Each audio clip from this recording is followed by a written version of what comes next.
So welcome everybody. Thanks for being with us. My name is Harmony. I am with the Fix-It Fair Portland this year at home.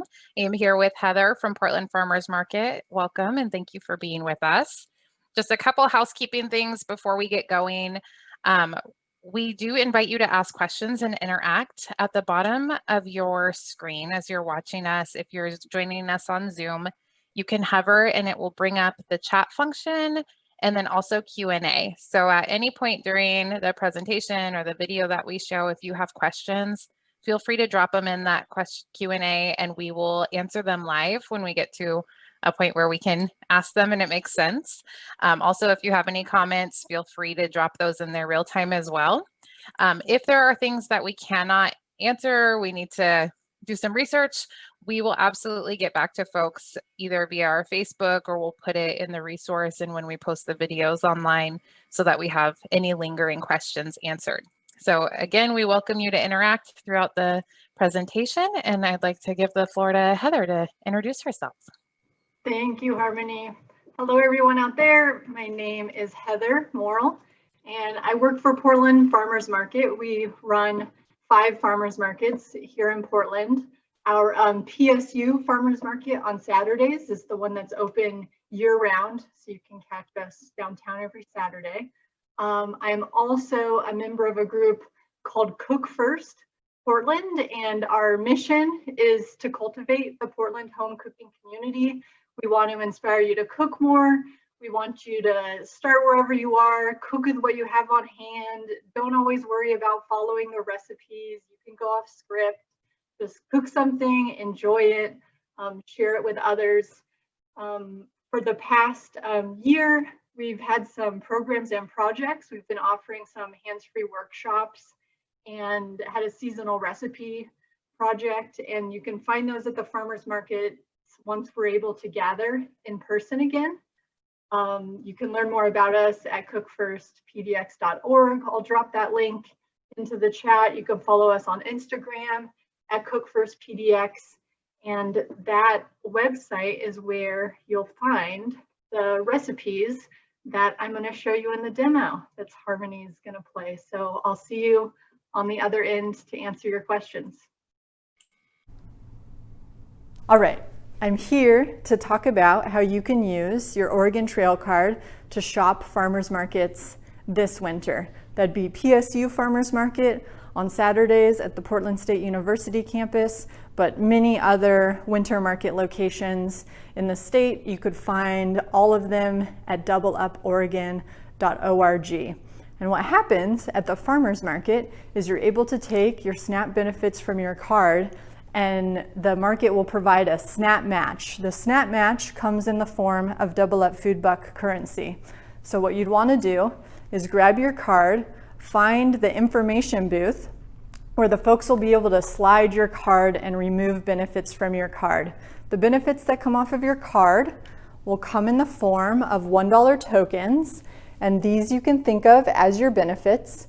Anything you could buy in the grocery store with SNAP, you can buy in the farmer's market with SNAP. So that'd be fruits and vegetables, but also a bottle of kombucha, a loaf of bread, a pastry to take home and eat. Those are the things that you can purchase with your SNAP benefits in the farmer's market. Additionally, what's going to happen at the information booth is up to $10, they will provide a SNAP match. And the SNAP match is a free extra amount of money, up to $10 per week, that comes in the form of Double Up Food Bucks.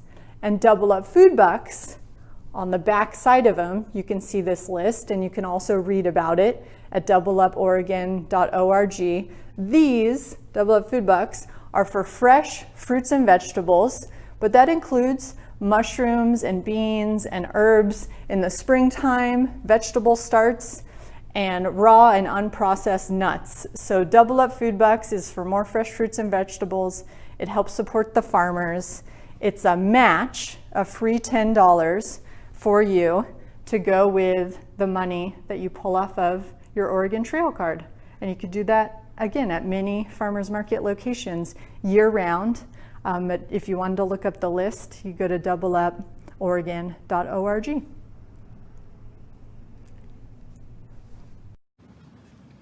All right, so Brussels sprouts, a beautiful fall and wintertime staple at the farmer's market.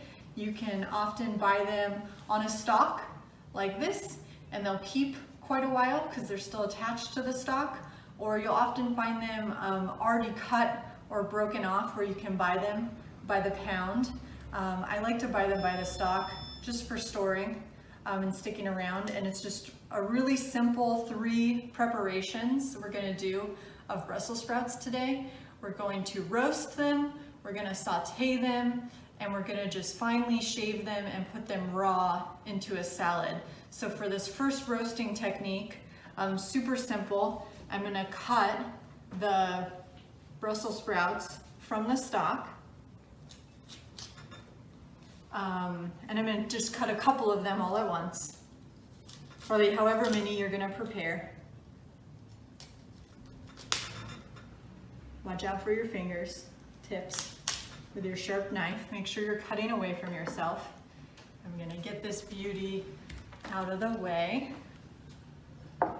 So for each of the individual little Brussels, kind of like a cute little baby cabbage, I'm going to trim off the woody end, and then I'm just going to cut it straight in half. And a couple of the little outer leaves will fall off. They're probably the dirtier leaves, the ones that might be hiding some debris under them.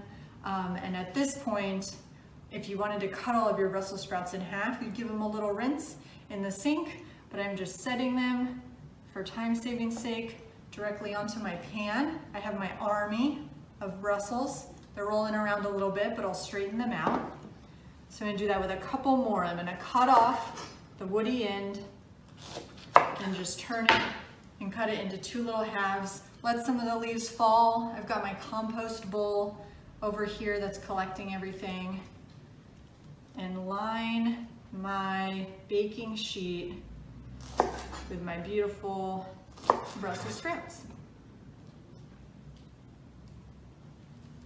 All right, and once I've got a sheet full, pretend like I gave them a little rinse, I'm going to line them up so they are facing with the flat side up, because in this preparation I haven't done anything to these Brussels besides cut them in half and put them on this sheet.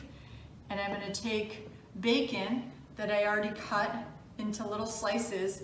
I'm just going to lay a slice of bacon, and I'll pick this up so you can see. I'm just giving each little Brussels a little blanket of bacon to tuck it in. And I'm going to, each individual one, I'm going to lay a piece of bacon, and I can get this done pretty quickly. If you are not a bacon eater, no problem. For roasting Brussels sprouts quickly, you'd want to do the prep work that we did, cut them off of the stalk, clean off the little woody ends, any debris, cut them in half, and put them in a bowl, and just quickly, or gently toss them with just a little bit of olive oil and salt and pepper, and then add them to the lined baking sheet. So bacon, if you want to, it's our salt, right? I don't need to add any salt or oil. The bacon is taking care of both of those things for me, but if you wanted to make them without meat, you just toss them with a little bit of olive oil and salt and pepper. And so my Brussels here have got their little blankets of bacon, and I'm just going to put them straight into the oven. The oven is preheated, has preheated to 400 degrees. I'm going to pop them in there. The bacon and the Brussels are going to cook together. It's only going to take about 15 minutes, and you'll be able to see that the bacon is done cooking. That's how you'll know, and they'll be a little bite size, ready to eat as a side dish, or even just a little snack.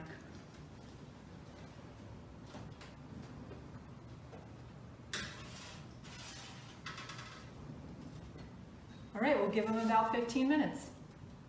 All right, we're back, and the Brussels sprouts have actually been in the oven for closer to 20 minutes, but they're ready to pull them out. I'm looking at the bacon, and I can see that it's cooked and that the underside of the Brussels sprout is getting a little brown.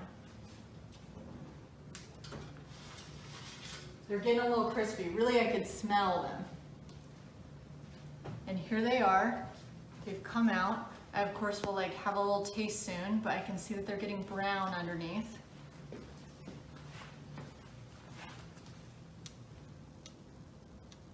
And really, a good test, of course, is the taste. I'm gonna stab one with a fork. I got the bacon and the Brussels on there. The bottom of the Brussels, a little crispy and brown.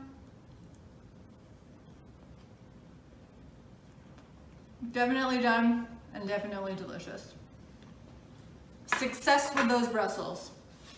So now we're gonna move on to a second quick recipe to do with Brussels sprouts.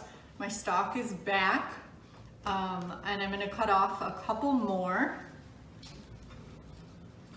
And something to consider, I'm cutting toward the stem, right? So if I lose control of my knife, it's gonna go into the stem versus like up toward me or into my hand.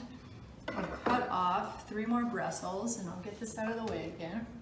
So I have space on my cutting board.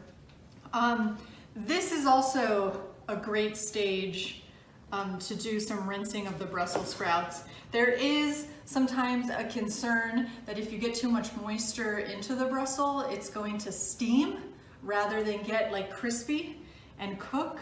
So if I just take the Brussels off of the stem, trim their little woody ends off of the bottom.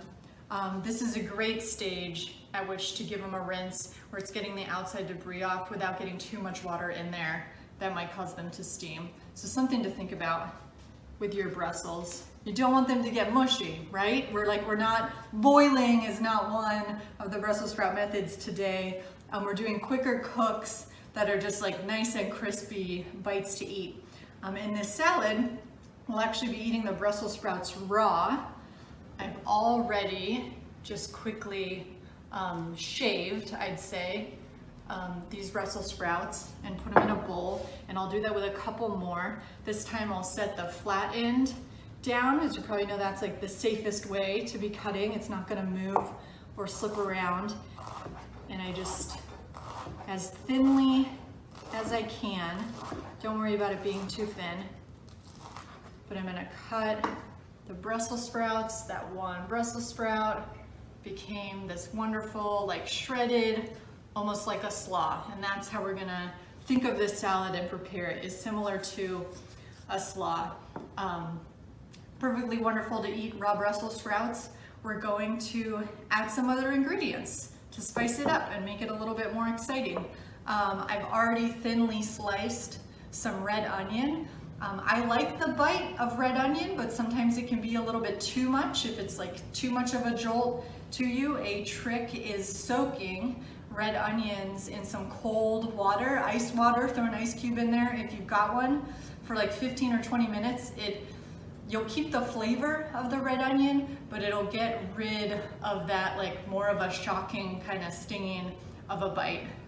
So I already soaked these and I'm adding them to the salad. I feel like I could have sliced them a little bit thinner, but I'm not too worried about it. Again, I like red onion, and all salads should be like choose your own adventure, right? Pick the recipe, pick the ingredients that you like. That's what's gonna make you want to eat the salad. So I'm also going to put, nuts is always a great addition to a seasonal winter salad. I've got some pecans here that I just broke up with my hand. I didn't even chop these. I broke them up with my hand into little chunks. A seasonal farmer's market nut that you could get in the winter. Both hazelnuts and walnuts are at the farmer's market. So those would be appropriate for our region and are growing, and a wonderful thing to get. I've got some dried cranberries. I like to dry fruit. It's something that I'll do when the season comes around, but these I just bought in the bulk section of a grocery store. So I've got some ingredients going there. And then apple is always a nice sweet addition, again, depending on the flavors and what you like. I've got a tart green apple here, and you could slice it into really thin slivers, or for apple, I like cubes. I want to be able to stab my fork into it. It'll help me get all the ingredients into the salad. So I put the flat side down on the apple, and I'm just very quickly dicing it into these size shapes. I could cut them smaller if I wanted, but I think that will be a nice size. That's maybe a little bit too much apple. Again, to your taste, the proportions that you like. Get some ingredients in there. Put in there what you are going to eat. You could get other winter greens in there. There are beautiful salad mixes at the farmer's market this time of year. Spinach is in season, which you could thinly slice or leave as big leaves and toss into the salad. The last thing I'm going to do, of course, is add a salad dressing. There are so many simple salad dressing ingredients out there that are probably made with things that you may already have in your cupboard or your pantry. This was some lemon juice, some olive oil, some salt and pepper, and a little bit of honey. Honey's a good sweetener, so is maple syrup, depending on what you've got around. I used lemon for the acid, but apple cider vinegar is a wonderful addition to salad dressings. And you can look at the recipe, and again, there's a method that you can alter to what tastes you like best. But this, I like to make it in a jar because I can quickly add the ingredients, right? They might separate in the refrigerator while you're storing it. You can give it a little shake. I just remembered there's also a little bit of mustard in here. That's the color. And I like the flavor, and it emulsifies. It helps keep the dressing bound together. I'm going to give it a sprinkle over my salad. Try not to have it come out of my jar too quickly. There's already pepper in there, but you could always, of course, sprinkle more cracked pepper if that's what you like.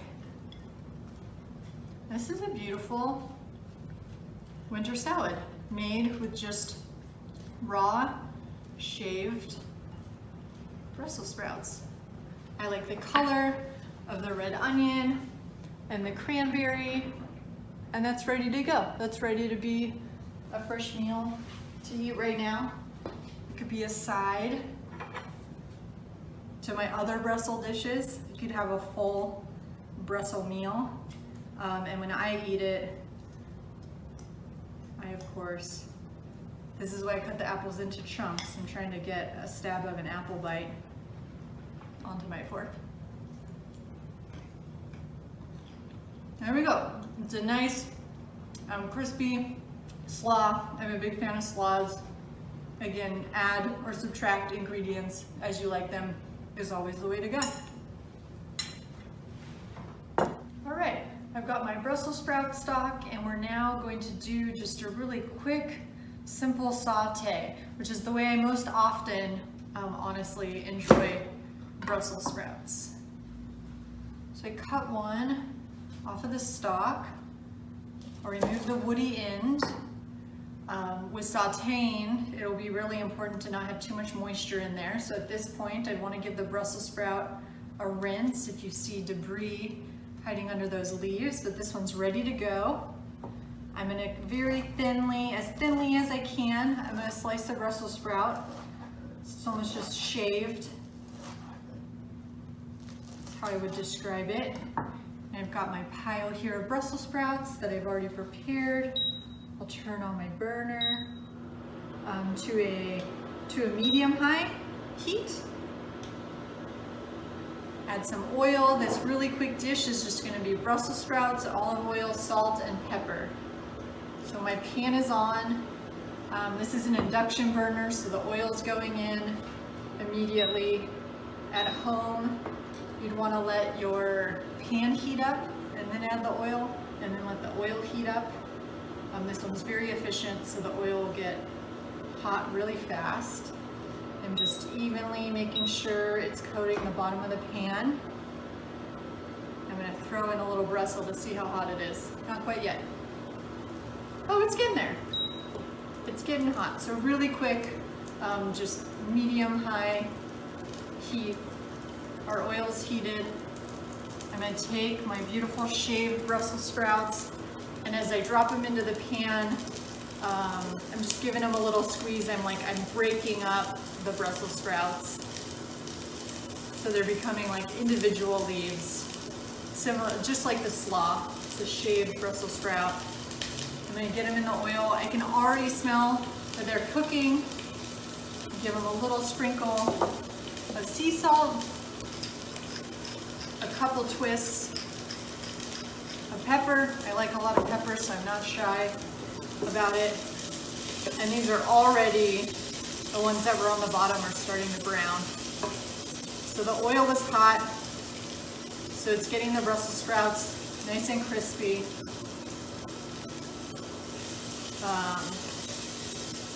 And I'm moving them around, but not too much. This was like 1 serving of Brussels sprouts. It was 5 pretty big Brussels. You want to make sure there's plenty of room in the pan, right? I didn't pack that full. You want enough room for them to move around, again, so they don't steam. You just want to saute them really quick. And depending on how thinly they're sliced, they'll cook up really quick. Again, our goal is to not let them get mushy. So once they start to brown, and keeping an eye on them, we can see the moisture coming off of them. They're done. They're ready. I turned off the heat. I'm going to take a little bite. You can still hear them crisping up a little bit, but these babies are finished. Maybe a little bit too much oil in the pan, but they're done. Nice and warm and crispy.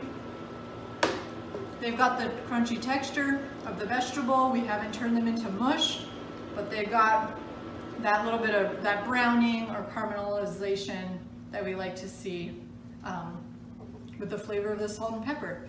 It's just really simple way, and the way I most often prepare Brussels sprouts. You could eat them as a side dish, add them with other vegetables. If you're making a warm salad with, say, cubed up butternut squash or something, this would be a warm addition, a great addition to a warm salad. The simplest and easiest way, and oh so delicious. Add another salt, a little bit more salt if needed, a little bit more pepper. Adjust those things to your taste. And there's our sauteed Brussels sprouts. Thank you so much, Heather. That made me want to go eat Brussels sprouts. Okay, good. After we filmed this, I thought about how I keep calling them Brussels because I'm abbreviating, but I think the little guys on the stalk are probably called sprouts. They're the sprouts, not the Brussels. Totally understand. We do have a couple questions in the chat. One of them is, what kind of container would you freeze the Brussels in if not a plastic bag? Yeah, and I'm thinking that it is still plastic, but like an airtight freezer container. I have some containers that I freeze soup in. At least it's like a longer lasting plastic, but truly just like eat your Brussels sprouts when they're in season when you can. I like that tip if you want to save them, but definitely not necessary. Perfect. And we do welcome any other questions that folks may have. That was the only one I saw right away, but definitely feel free to chime in if you have more Brussels sprout questions. I'm kind of checking Facebook here while we're at it. Heather, do you have any other favorite tips for sprouts or other things that you really enjoy doing? Those are like my favorites. I don't actually cook with bacon that often. That's like one that I borrowed from my roommate. I see him do that a lot, and something that he's really good about doing as an addition is he'll do like a balsamic glaze that goes on those roasted Brussels sprouts with bacon. So that might be a recipe or something people would want to look into. I know balsamic is a flavor pairing that goes well with Brussels sprouts and lots of things. A salad dressing for the slaw that had a balsamic would also be really good. The recipe that we put up on the Cook First website is a Dijon mustard dressing, but really like whatever you like and prefer, you want to make a dish that you are going to eat. Perfect. We do have a couple more questions that came in here. In Oregon, how long is Brussels sprout season? Beth, what a question.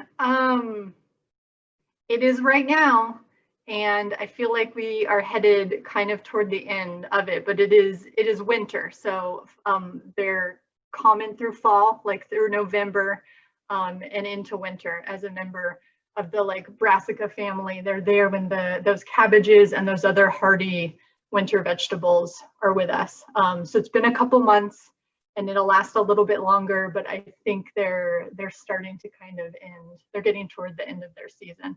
And that reminds me, I wanted to mention the Culinary Breeding Network. I'll drop the link into the chat. Has their winter vegetable sagras is going on right now, and they're celebrating brassicas this week. So that's another resource if you're interested in these sorts of online presentations and demos. The Culinary Breeding Network has a series going on this weekend celebrating things in the brassica family like cabbage and Brussels sprouts. Thank you. And it does look like we have another question of, can you buy honey at the farmer's market with the double up food bucks? Yeah, great question. You cannot. I can't tell you exactly why. That is one of the things that is restricted, but honey is not on the list for double up food bucks. But when you get your double up food bucks, they're a match to your SNAP benefits, and you of course can use your SNAP benefits to buy honey.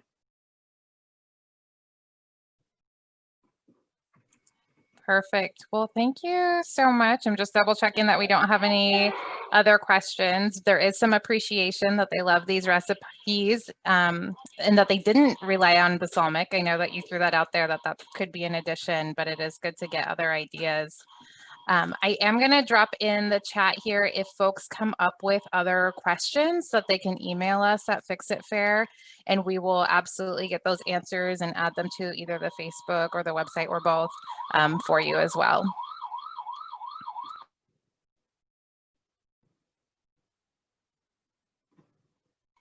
Winter squash, I believe, is the next one coming up. Yes. Yeah, so we'll have demos every other Tuesday. So this is just the first of the series. We're going January, February, and March. We'll be celebrating a different versatile winter vegetable. So winter squash is next, and then mushrooms in early March. So every other Tuesday at 2 p.m. we'll be here. Definitely use cookfirst.org, cookfirstpdx.org as a resource. Seasonal recipes go up on there year round. This is just a great outlet to get winter vegetables on the table. Hopefully we get to see you at the farmer's market soon, and we'll see if any other questions pop up, but we may be wrapping up.